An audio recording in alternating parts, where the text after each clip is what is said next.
ভালো আছে?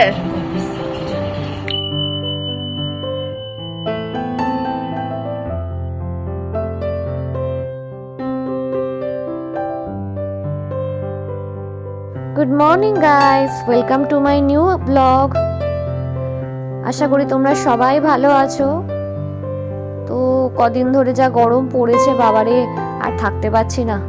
সকালবেলা উঠলাম, আজকে একটু ভাবছি স্যান্ডউইচ বানাবো, চিজ স্যান্ডউইচ। তো সেজন্য একটুখানি ফার্স্টে একটু ক্যাপসিকাম আমি কেটে নিলাম।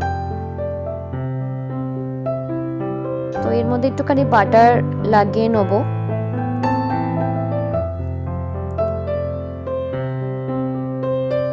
স্যান্ডউইচ আমার খুব ভালো লাগে এবং মাঝে মধ্যে নতুন নতুন ভাবে ট্রাই করি। এরপরে দিলাম আমি ডাইস চিজ, মজারেলা চিজ, এবং এর সঙ্গে একটুখানি দিলাম মিক্সড হার্বস। এরপর এটাকে ঢেকে দিলাম। তোমাদেরকে আমি আগেও বলেছি যে আমি রান্নাবান্না শ্বশুরবাড়িতে বিয়ের পর আসার পরেই আমি শিখেছি। অ্যাকচুয়ালি আমাকে কেউ শেখায়নি, আমি সব ইউটিউব দেখে শিখেছি। বিয়ের আগে করতাম, কিন্তু মাঝে মধ্যে উইকেন্ডে অনেক সময় খুব চাইলে করতাম, কিন্তু এত কিছু রান্না করতাম না তখন। তো যাই হোক, আমার ব্রেকফাস্ট এখন রেডি হয়ে গেছে, তো এখন আমি তাড়াতাড়ি খেয়ে নিচ্ছি। আজকে আমার সমস্ত নেল পলিশগুলো এখানে নিয়ে বসেছি, বিকজ এর মধ্যে অনেকগুলো শুকিয়ে গেছে, অনেকগুলো এক্সপায়ার হয়ে গেছে, জানি না। তো অনেক দিন ধরে আমি সেগুলোকে ভাবছিলাম একটুখানি, যেগুলো এক্সপায়ার হয়েছে সেগুলো শুকিয়ে গেছে সেগুলোকে আমি ফেলে দেবো আর নিউ কিছু পারচেস করব। তো সেই জন্যই দেখছিলাম। তো কিছু কিছু কালার এমনিও শেষ হয়ে গেছে, তো ওটা ফেলে দিতেই হবে। এটা জাস্ট কিছুদিন আগে কিনেছি, এটা আমি রেখে দেবো। এটা জাস্ট হারভেস্ট নেল পলিশ, যেটা আমি পরেছিলাম, তোমাদেরকে দেখিয়েছিলাম। এর কালারটা আমার খুবই ভালো লেগেছে। তো গত রাতে আমি বিগ বাস্কেট থেকে কিছু অর্ডার দিয়েছিলাম, তো সেগুলো আজ এসে ডেলিভারি হলো। তো সেইগুলোই এখন আমি ঠিকমতো সব জায়গায় গুছিয়ে রাখবো। আমাদের মাসকাবাড়ি বাজার বেশিরভাগ আমি ব্লিঙ্কিট বা বিগ বাস্কেট থেকেই অর্ডার দিই। তবে এমনি রেগুলার বাজার যখন যাওয়া হয় তখন এমনি শাকসবজি মাছ এসব কেনা হয়। আর মামুনি কিছু কেনে তার সংসারের জন্য আলাদা কোনো একটা গ্রসারি থেকে, কিন্তু আমি আর আমার হাজব্যান্ডের বেশিরভাগ জিনিস আমরা ব্লিঙ্কিট আর বিগ বাস্কেট থেকেই অর্ডার দিই। এতে কিছু ডিসকাউন্টও পাওয়া যায়। অ্যাকচুয়ালি গ্রসারি শপে তো সেরকমভাবে ডিসকাউন্ট পাওয়া যায় না, তো বিগ বাস্কেটে থাকলে কিংবা ব্লিঙ্কিটে অনেক সময় ডিসকাউন্ট দেয়, তো সেখান থেকে গ্রসারি শপিং করলে মাঝে মধ্যে অনেক ডিসকাউন্ট পাওয়া যায়। এছাড়া এখানে অনেক ধরনের অপশানও থাকে চুজ করার মতো। তো বিগ বাস্কেট থেকে আমি এই লিপ লাইনারটা অর্ডার করলাম, গালা লন্ডনের। তো আমার লিপ লাইনারটা একদমই খারাপ হয়ে গেছে, তো সেজন্য এটা অর্ডার করলাম। দেখা যাক এটা ইউজ করে আর তোমাদেরকে রিভিউ দেবো ওটা কেমন। এখনও পর্যন্ত আমি ইউজ করিনি। এটা বেশ ভালোই আছে। শেড নাম্বার 02 দেখাচ্ছে এখানে, তোমাদেরকে একবার দেখিয়ে দিলাম। কালারটা খুবই মিষ্টি। আমি সাধারণত এই ধরনের কালার পরি বলে এটা অর্ডার দিয়েছি। তোমরাও দেখো, কালারটা খুবই মিষ্টি, পিচ কালার টাইপের। এটা পিঙ্কের সাথেও যাবে, পিচ কালারের সাথেও যাবে, এবং মেরুনের সাথেও এটা যাবে। বিগ বাস্কেট থেকে নেল পলিশটাও অর্ডার দিয়েছিলাম, ফেসেস ক্যানাডার। ওই কালারটা আমার খুব মিষ্টি লেগেছে, তো সেই জন্য এটা অর্ডার দিলাম। এর কালারে আমার কোনো নেল পলিশ ছিল না। এখন বিকেলবেলা 5:30 বাজে, এবার রান্না করবো রাত্রে।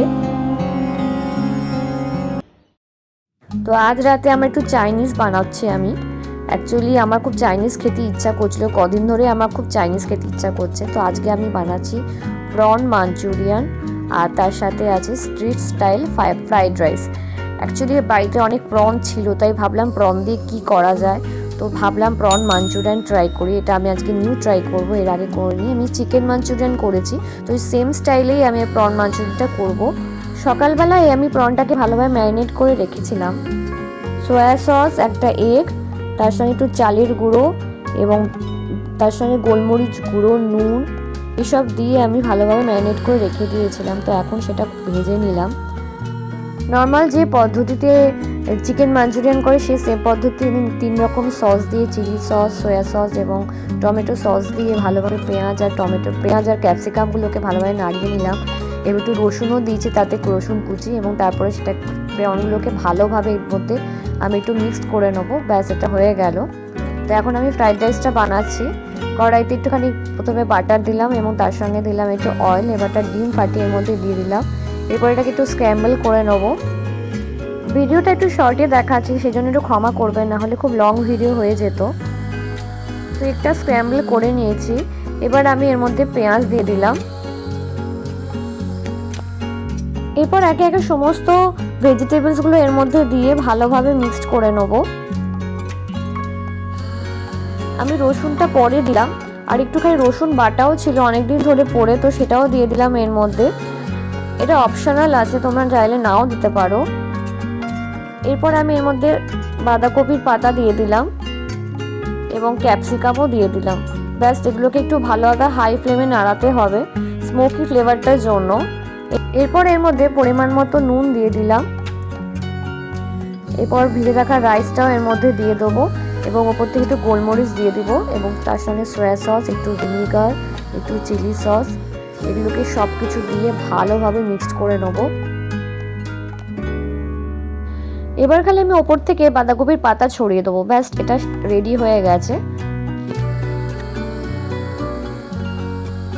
তোমরা দেখে বলো এটা কেমন লাগছে দেখতে। গন্ধটা কিন্তু দারুণ লাগছে। সো 8টা বাজে, আমি এখন ডিনার সেরে নিচ্ছি রুমের মধ্যে এসি চালিয়ে এবং টিভি দেখতে দেখতে খাচ্ছি। আমার হাজব্যান্ড একটু পরেই খায়, অবশ্য একটু রাত্রের দিকে। আমি কিন্তু তাড়াতাড়ি খেয়ে নিই, তোমরা জানো আমি ডায়েট মেনটেন করে চলি। তো এখন আমার বরের খাবার এটা আমি দিচ্ছি ওকে। নাও, আর চাইনিজ বানিয়েছি, prawn Manchurian and street style fried rice. ভালো আছে? Thank you. এর সঙ্গে আরেকজনও চলে এসছে। তোমাকে উইদাউট ইনভিটেশন এখানে আসতে কে পারমিশন দিয়েছে বাবু? এই যে ভুতু, উইদাউট ইনভিটেশনে তুমি সবসময় কেন চলে আসো? হ্যাঁ, আমরা একটু টিভি দেখতে দেখতে খাচ্ছি আর তুমি বসে বসে এখানে চলে আসো। তো এখন বাজে 10টা। তো এবার আমরা ডিনারের পর এবার আমরা শুয়ে পড়বো। তো এই জন্য আজকে এই ব্লগটা আমি এখানেই শেষ করলাম। তো তোমাদের দেখালাম সারাদিনে আমি আজকে কি কি করলাম। তো তোমাদের যদি সত্যি ভালো লাগে ভিডিওটা, অবশ্যই লাইক কমেন্টস করো এবং শেয়ার করো। তোমরা সবাই ভালো থেকো এবং খুব খুব এনজয় করো লাইফটাকে, এটাই চাই। বাই।